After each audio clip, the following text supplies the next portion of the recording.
Bonjour, ravi de vous retrouver sur Carnac TV. Nous aimons vous faire découvrir le patrimoine de notre commune. Aujourd'hui, nous vous emmenons à la chapelle de la Madeleine.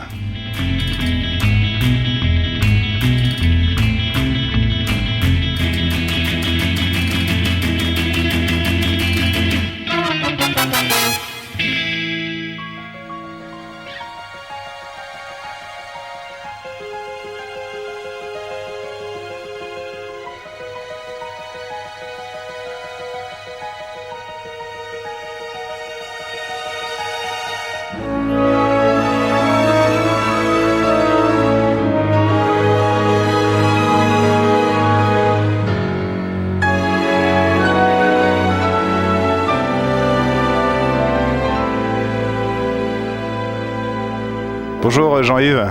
Bonjour. Merci de nous accueillir sur le site de la chapelle de la Madeleine à Carnac.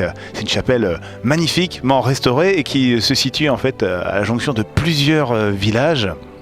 Est-ce que tu peux nous présenter ton association ?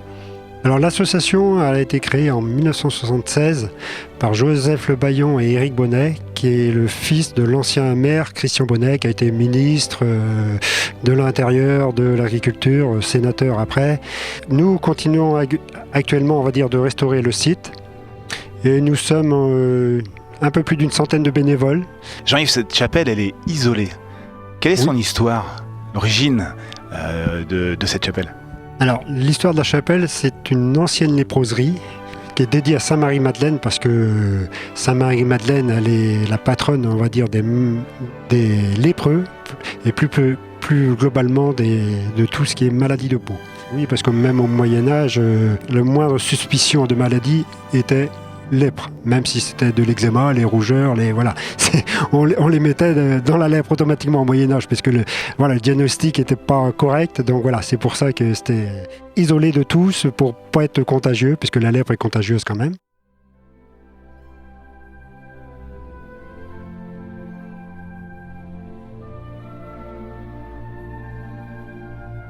Tu as quel âge, Jean ?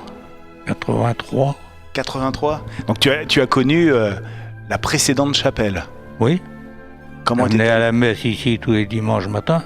Bon, on a été longtemps à la reconstruire, enfin entre démolir et reconstruire. On a commencé en 76 et puis ça a été couvert en 80. Tu as fait partie des premiers bénévoles à aider à la reconstruction de cette chapelle ? Ah bah oui. C'est moi qui avais décidé de faire ça en vieux bois. Ah bah j'ai fait beaucoup tout seul, mais après pour les assembler il fallait être à plusieurs. Et j'avais plein de monde qui venait prendre des photos, se renseigner. Et t'as toujours vécu ici ? Ah oui, je suis né dans le village. Bah oui, les terrains, alors une partie c'était à mes parents. De tout petit, on venait à la messe ici, tout petit quand on était à l'école. On était tout le temps là, comme on travaillait dans les champs à côté. Puis à cette époque-là, comme je dis, il y avait la messe tous les dimanches. Et les gens de Couettatous, Cricuni, tout ça, Penouet, tous les villages des alentours venaient à la messe ici. Le bistrot du Carrefour qui existait, qui venait mettre son étal là, puis on se trinquait un coup. Ça a été fait tout petit morceau par petit morceau. J'aime bien cette chapelle-là, puisqu'on a toujours connu, puis on a fait tout ce qu'on a pu pour la refaire. Bon, avec d'autres, mais il y en a plein qui ne sont plus là. Il y a plus plein qui ne sont plus là. Il y a leurs enfants là, mais... Bah oui, et les petits, oui, même les arrières de certains. Quand on avait eu des réunions et des affaires en vieux bois, il y a un qui m'avait répondu comme ça, oui, il faudra trouver quelqu'un pour le faire. J'ai dit, je cherche personne, je le ferai moi-même. Et je l'ai fait. Merci Jean. De rien. De rien. C'est bien la première fois que je parle au micro. Plus ou moins gêné, mais enfin. Ah mais faut pas être gêné. Merci Jean en tout cas. Merci beaucoup. Merci à vous. Alors Jean-Yves, derrière toi, on a un muret en arc de cercle. Et à l'intérieur de cet espace, donc c'est le cimetière des lépreux. Oui, mais concernant les lépreux, on a toujours, on va dire, une histoire orale parce qu'il y a eu très peu d'écrits, comme il faut les cacher. C'était à l'isolement total et puis c'était, on va dire, une maladie honteuse, donc très contagieuse, surtout au Moyen-Âge. Donc voilà, il fallait tout cacher. Et oui, derrière moi, il y a une enceinte, on va dire, de pierre sèche et c'était leur cimetière. Les lépreux, voilà, ils vivaient dans un endroit. La paroisse ou le clergé leur autorisait à avoir une église, un prêtre et un cimetière parce que voilà, le clergé ne voulait pas plusieurs cimetières sur la commune ou dans la paroisse. En l'occurrence, à Carnac, c'était ici. Mais est-ce qu'il y avait d'autres endroits où il y avait des lépreux ou pas? Alors dans le Morbihan, il y a plus de 40 lieux isolés appelés la Madeleine et qui ont tous un rapport avec une léproserie.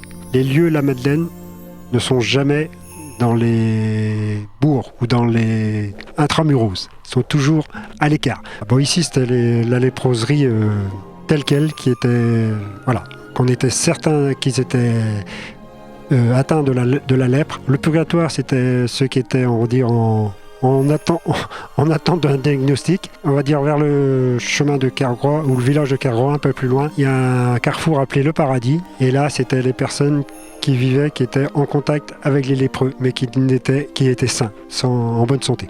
Donc, sur le site de la chapelle de la Madeleine, il y a, comme toujours à côté des chapelles, une fontaine.